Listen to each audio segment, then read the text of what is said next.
I never invited anyone to my house. Not friends, not classmates, not even people I trusted the most. And it wasn't because I didn't like people. It wasn't because I wanted to be alone. It was because I was afraid. Afraid of what they would see. Afraid of what they would notice. Afraid of the questions they might ask. I was ashamed of my mother. Saying those words still feels uncomfortable because shame doesn't come suddenly.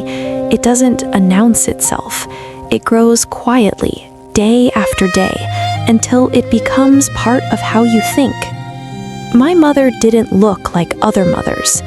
While they wore perfume and clean, colorful clothes, my mother smelled like soap and long hours of work. Her hands were rough from cleaning. Her shoes were old and worn out. Her back was always slightly bent. But her smile was gentle, always gentle, even when she was tired, even when she came home late, even when life had clearly been unkind to her. She walked everywhere. No car, no rides, no shortcuts, just her feet and her determination. Every morning, she woke up before the sun. I would hear her moving quietly in the kitchen, trying not to wake me. Every night, she came back when the sky was already dark, her shoulders heavy, her steps slow. Still, she smiled at me. Still, she asked how my day went. Still, she believed in me. At home, she was warmth. She cooked, she cleaned, she listened to my stories even when she was exhausted. But outside was different. At school, I became someone else. I was the quiet girl, the serious one, the smart one. Teachers praised me, students respected me. People thought my life was perfect. They didn't know that every single morning as I put on my uniform, I carried fear with me. A quiet fear that followed me through hallways and classrooms, never leaving my side. What if my mother came to school today? That question lived inside my head during lessons, during lunch, even when I laughed. I watched other students joke with their parents. I watched mothers hug their children at the school gate, confident and proud, without fear. And every time I saw that, I felt myself shrinking inside, like I didn't belong in the same world. I told myself things just to survive, that appearances mattered, that being different was dangerous, that love wasn't enough to protect me. I hated myself for thinking that way. I really did, but I didn't know how to stop. Sometimes I would stand quietly in the kitchen and watch my mother cook. Her movements slow but careful, her face calm, even when her body was tired. And I would feel two emotions at the same time, love and embarrassment. That confusion stayed with me, unspoken, unresolved. I believed that if I worked harder, if I stayed invisible, if I stayed perfect, maybe no one would notice her. Maybe no one would notice me. I didn't realize then how wrong I was, and how much that fear was already changing me. The fear I carried every day didn't stay hidden forever. It was only a matter of time before it found me. Parents' visiting day arrived quietly. No warning, no preparation. That morning, I felt uneasy in a way I couldn't explain. My chest felt tight. My thoughts were restless.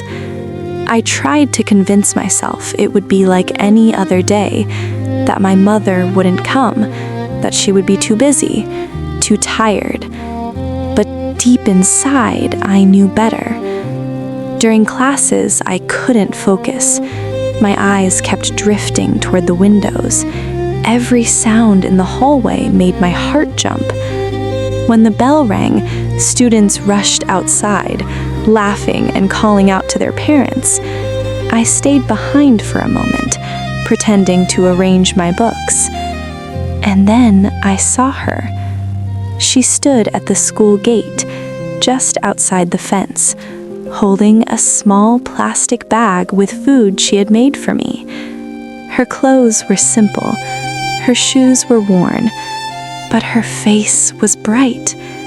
She smiled the moment she saw me, a smile full of pride, a smile that said, "I made it, I'm here." My heart started pounding. I felt my face grow hot. I felt the weight of eyes turning in my direction. Students slowed down. Some stared. Some whispered. I heard quiet laughter. I didn't need to look to know it was about her. In that moment, I had a choice.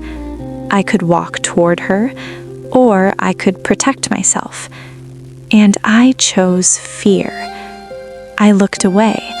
I pretended I hadn't seen her standing there, holding that bag, waiting for me.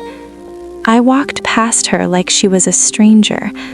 I didn't look back.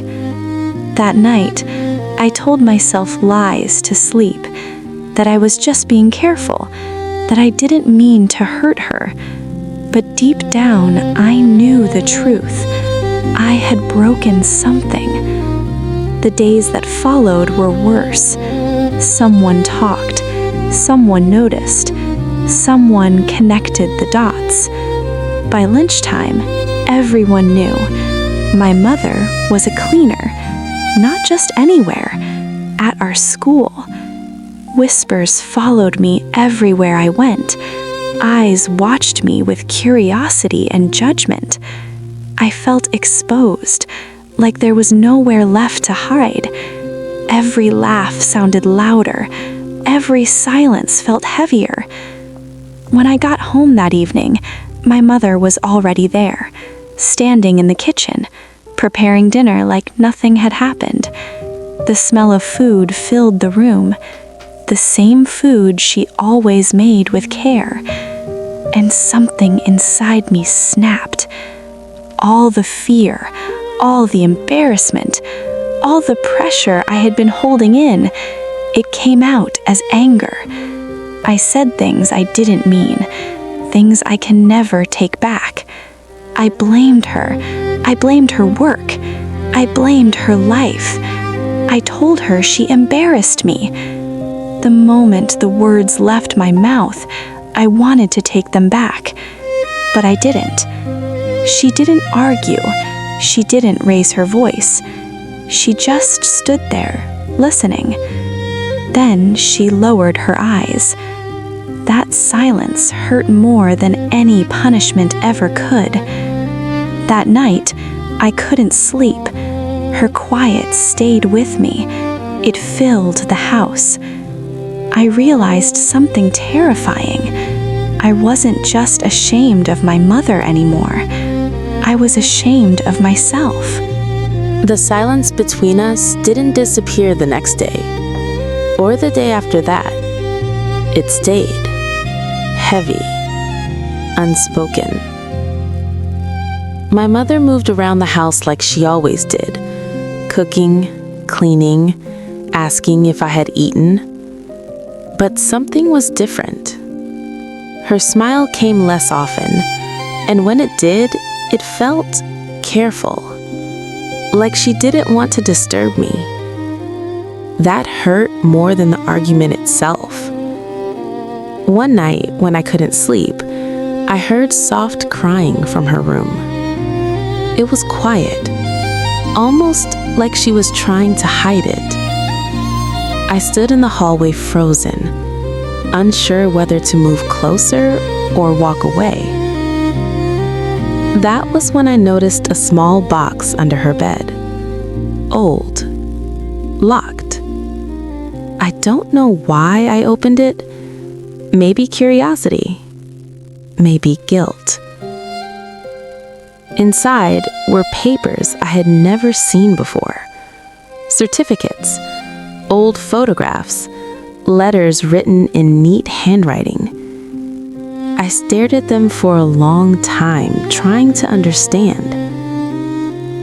My mother wasn't always a cleaner. She was once a top student, ambitious, brilliant. She had dreams that reached far beyond the walls of our home. Then, life happened. My father died suddenly, and everything changed. She gave up her education, her plans, her future. Not because she failed, but because she chose me. I sat there on the floor, holding those papers, feeling something break inside me. All this time, I thought she was weak, but she was strong in ways I had never understood. She cleaned floors so I could sit in classrooms. She scrubbed toilets so I could read books. She carried exhaustion so I could carry hope. And I had been ashamed of her. The next day at school, there was an assembly. Parents were invited to speak about sacrifice. When my mother stood up, my heart stopped. She walked slowly to the front. Her hands trembled slightly. She spoke softly, calmly. She said she was proud of her child, that no matter what she did for a living, she did it with dignity. The room was silent. I felt tears fall before I could stop them. For the first time, I stood up without fear, without hiding. I walked toward her and held her hand, and in that moment, I understood something I wish I had known earlier. Being poor is not shameful. Working hard is not weakness. Loving quietly is not failure. Love doesn't always look beautiful. Sometimes it looks tired. Sometimes it smells like soap and hard work. But it is powerful. Today, when I think of my mother, I don't feel embarrassment anymore. I feel gratitude. The woman I once tried to hide from the world is the reason I can face it today.